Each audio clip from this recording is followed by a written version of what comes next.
Good Erev Shabbos, everyone. Parsahs Vayigash. We're just getting out of Chanukah, Zois Chanukah, Shabbos before Teves. The Rebbe's Yom Tif, Dida Notzach. The Rebbe's victorious in court case against the Sfarim, and the meaning of that, behind that, the Rebbe's Rebista and the Chassidim. So this week's Parsha, the Chassidish Parsha, Torah Or, and all the Maimarim on Parsahs Vayigash, is one theme: the meeting between Yehuda and Yosef. Like the Alter Rebbe starts off that the difference between the Mishkan, which is from Yosef, Shiloh, is the main 300 years of the Mishkan was by Yosef, and the Beis HaMikdash that was built by David and his Shlomo, and is in the portion of David and Binyamin, of Yehuda and Binyamin, is that the Mishkan was made out of wood, out of skins, out of only the earth was on the floor, and the Beis HaMikdash was primarily, almost mostly made out of stone. They only had little supports that they had of wood, of the arazim. And the difference is the difference between Yehuda and Yosef. It says when Yehuda was born, it says, Hapa Moida, now I acknowledge, Haida, acknowledgement is bittul, self-nullification. And that's why it says, by lei vatamid miledes, she stops giving birth. When you're in bittul, you contract. Yosef, his whole name is the opposite of Yehuda, is Yosef Hashem li bein acher, is addition. That's why it's arazim. The Mishkan primarily was the beams of wood, soimeach, growth, chayis, and that's also the difference between the avoida of Yehuda and Yosef.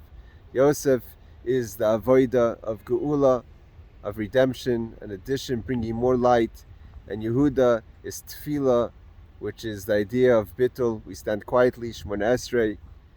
So when they come together, the Rebbe says, it's really that difference is within the person themselves. It's represented by the idea, like we learned today in the Sikh, of Bas and Ben. A daughter is in Kabbalah soul, bittul. Isha Kshera, a kosher woman, is Oiser Risayin Baila. She does the will of her husband. And the boy, a Ben, is Ish Darkoi Lichvaish. A boy conquers, goes out to the world.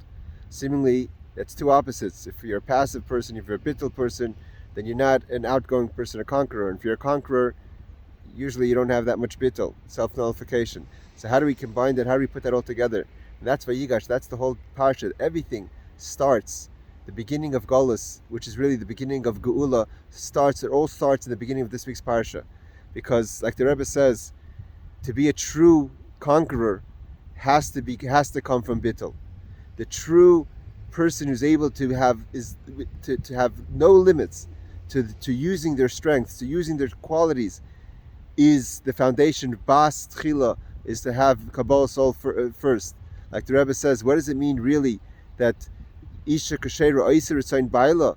Not that she does what her husband wants, but she creates Oitza, she makes Ritzayin Baila, the Ratzin, the want of her husband. She shapes her husband to have the proper wants in life, to have through the bittul, through the self-nullification, we create our true self. We become Yehuda. So when Yehuda meets Yosef, it says, the Rebbe says in the Maimer, an amazing thing, that Yosef starts to cry when he starts to talk to Yosef. Yosef can't handle it anymore. And the Rebbe asks the question, why? What did Yehuda say already? Everything he said, Yosef knew already. Whether he's talking about the background story, about the family, Yosef knew he was a brother. And about the story that happened with Binyamin now, when he took him and he guaranteed it and he asked him to come down, all that Yosef knew. So what's Yosef getting so overwhelmed that he couldn't handle it and he's crying? Because Yosef then, at that point, what Yehuda did is, yes, Yosef is addition, yes, Yosef is the Melech, is the king, but Yehuda at that moment he got such a self-nullification, there was such a level of revelation of bittul, that when he was able to own up to everything, all the situation, everything that happened to Yosef, everything that brought him to this meeting, the whole background story. He said he acknowledged what he did wrong. That's what bittul is, a haidah, acknowledgement. He recognized, he was able to elevate that Yosef's being there as king was a positive thing. He was able to get rid of all the negative that brought Yosef to where he was, brought him to that meeting. And when he was such a level of self-nullification, Yosef couldn't handle such a bittul, because Yosef is all about addition, adding. He needed the foundation of the bittul to be able to lose himself and to be able to grow himself to be something greater.